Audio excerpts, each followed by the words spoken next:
ಪಶ್ಚಿಮ ಬಂಗಾಳ ಸೋತ ಮಮತಾ ಬ್ಯಾನರ್ಜಿಗೆ ಇದೀಗ ಶಾಕ್ ಎದುರಾಗಿದೆ. ಪಶ್ಚಿಮ ಬಂಗಾಳ ಸೋತ ಮಮತಾ ಬ್ಯಾನರ್ಜಿಗೆ ಶಾಕ್. ಟಿಎಂಸಿ ಬಿಟ್ಟು ಬಿಜೆಪಿ ಸೇರಲು ಸಜ್ಜಾದ 20 ಸಂಸದರು. ಬಿಜೆಪಿ ನಾಯಕರ ಗ್ರೀನ್ ಸಿಗ್ನಲ್ಗಾಗಿ ಕಾಯುತ್ತಿರುವಂತಹ ಸಂಸದರು. ಶಾರದಾ ಚಿಟ್ ಫಂಡ್ ಕಲ್ಲಿದ್ದಲು, ಶಿಕ್ಷಕರ ನೇಮಕಾತಿ ಹಗರಣದ ಟೆನ್ಷನ್. ಮಮತಾ ಬ್ಯಾನರ್ಜಿ ರಾಜಕೀಯ ಜೀವನದ ಅತಿ ದೊಡ್ಡ ಅಗ್ನಿ ಪರೀಕ್ಷೆ. ಟಿಎಂಸಿ ನಾಯಕರನ್ನ ಬೆಂಬಿಡದೆ ಕಾಡುತ್ತಿದೆ ಇಡಿ ಸಿಬಿಐ ತನಿಖೆ ಬಿಸಿ. ಸಂಸದರಲ್ಲದೆ ಟಿಎಂಸಿ ಪಕ್ಷ ತೊರೆಯುತ್ತಿರುವಂತಹ ಸ್ಥಳೀಯ ನಾಯಕರು. ವಿವಿಧ ಪುರಸಭೆಗಳಲ್ಲಿ ಟಿಎಂಸಿ ಕೌನ್ಸಿಲರ್ಗಳು ಸಾಮೂಹಿಕ ರಾಜೀನಾಮೆ. ಅರ್ಧ ಡಜನ್ಗಿಂತಲೂ ಹೆಚ್ಚು ಪುರಸಭೆಗಳಲ್ಲಿ ಕೌನ್ಸಿಲರ್ಗಳು ರಿಸೈನ್. ಟಿಎಂಸಿ ಶಾಸಕಾಂಗ ಸಭೆಗೂ ಗೈರಾಗಿರುವಂತಹ 20ಕ್ಕೂ ಹೆಚ್ಚು ಶಾಸಕರು.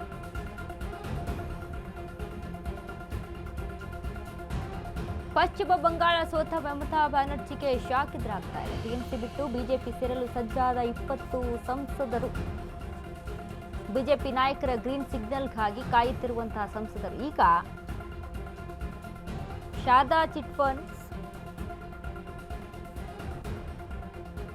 ಕಲ್ಲಿದ್ದಲು, ಶಿಕ್ಷಕರ ನೇಮಕಾತಿ ಹಗರಣದ ಟೆನ್ಷನ್.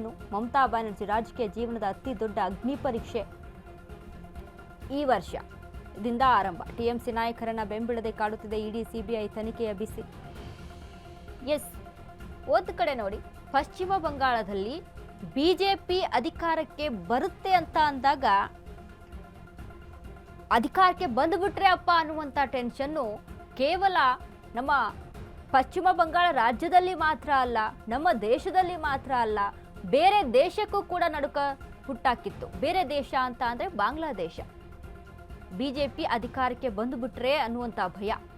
ಸೊ ಹಾಗಾಗಿ ಇದೀಗ ಮಮತಾ ಬ್ಯಾನರ್ಜಿ ಪಶ್ಚಿಮ ಬಂಗಾಳದಲ್ಲಿ ಏನು ಆಡಳಿತವನ್ನು ನಡೆಸ್ಕೊಂಡು ಬಂದಂಥ ರೀತಿ ಇದೆಯಲ್ಲ, ಹಿಂಸಾಚಾರ ಇದೆಯಲ್ಲ, ಇನ್ನು ಆ ಒಂದು ಆಡಳಿತದಲ್ಲಿ ಏನು ಮಾಡಿದ್ರೂ ಸರಿ. ಶಾರದಾ ಚಿಟ್ ಫಂಡು, ಕಲ್ಲಿದ್ದಲು, ಶಿಕ್ಷಕರ ನೇಮಕಾತಿ ವಿಚಾರಕ್ಕೆ ಸಂಬಂಧಪಟ್ಟಂತೆ ನಡೆದಂಥ ಹಗರಣದ ವಿಚಾರಕ್ಕೆ ಸಂಬಂಧಪಟ್ಟಂತೆ ಇಡಿ ಸಿಬಿಐ ತನಿಖೆಯ ಬಿಸಿ ಈಗ ಟಿಎಂಸಿ ನಾಯಕರನ್ನ ಕಾಡ್ತಾ ಇದೆ. ಆ ಒಂದು ಸಂದರ್ಭದಲ್ಲಿ ನಾವು ಏನು ಮಾಡಿದ್ರು ಸರಿ ಅಂತ ಮಾಡಿದಂಥ ನಾಯಕರು, ಮಾಡಿದಂಥ ಶಾಸಕರು ಇದೀಗ ತಲೆ ಚೆಚ್ಕೊಳ್ಳುವಂಥ ಪರಿಸ್ಥಿತಿ ಬಂದಿದೆ.